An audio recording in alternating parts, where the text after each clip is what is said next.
Hey, you're listening to Llámame Anything, a podcast born in Miami, grown from survival, and made for the people I love most, especially the little ones who call me Tata. This one's for my nieces, my nephews, and the one that's still cooking in the belly.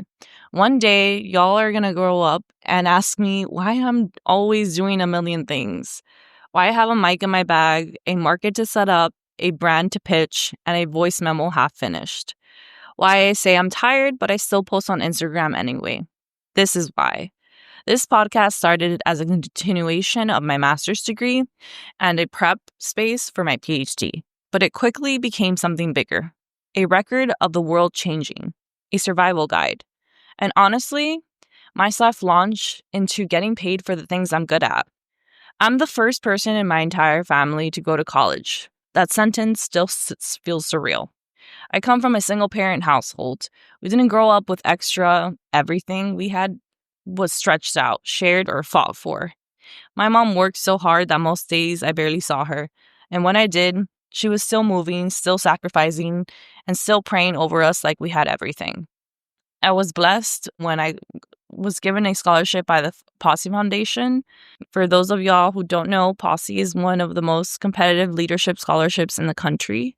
It's often called the Ivy League of scholarships, not just because of the prestige, but because they don't just look at your GPA, although they consider it highly and they weigh it. They look at your grit, your presence, your potential to lead. And they saw something in me, even when I was still learning to see it in myself. And I don't say this to brag. I say that so that you know where I come from.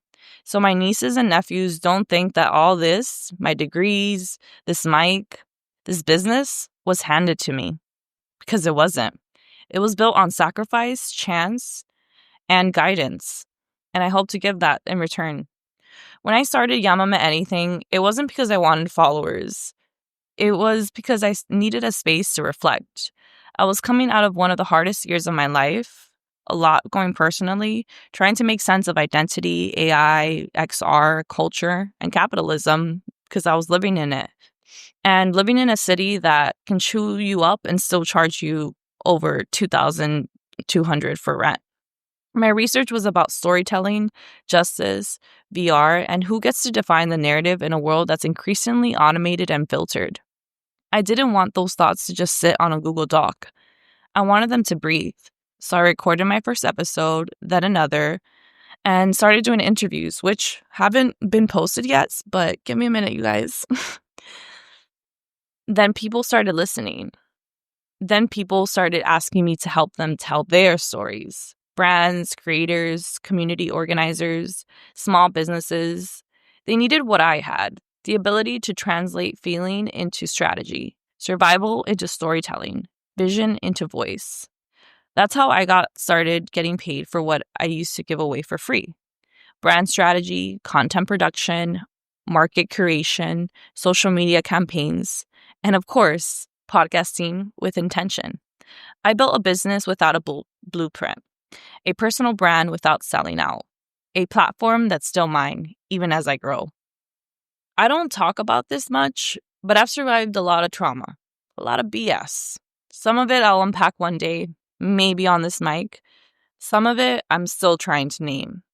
What I will say is that building this life in Miami, making the city work for me, not just through me, has been a battle. A beautiful, sweaty, deeply spiritual battle. I've had to learn how to say no, learn how to keep saying no when men don't want to hear that, how to protect my energy, how to ask for money for work I used to do out of passion, how to be the business and still be a person. I've had weeks where the podcast was the only thing grounding me.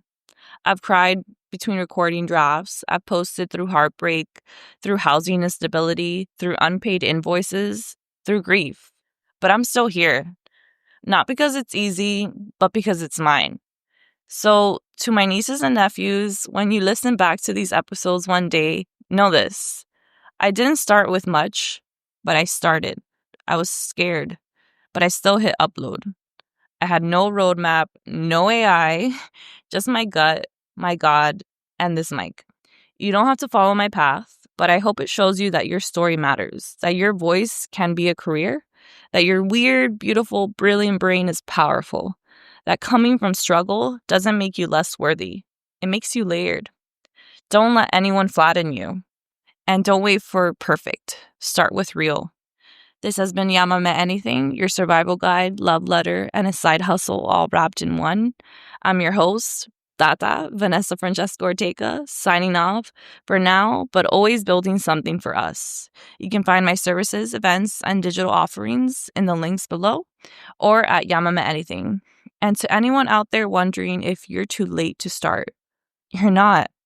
The world's changing. Tell your story before someone sells it for you.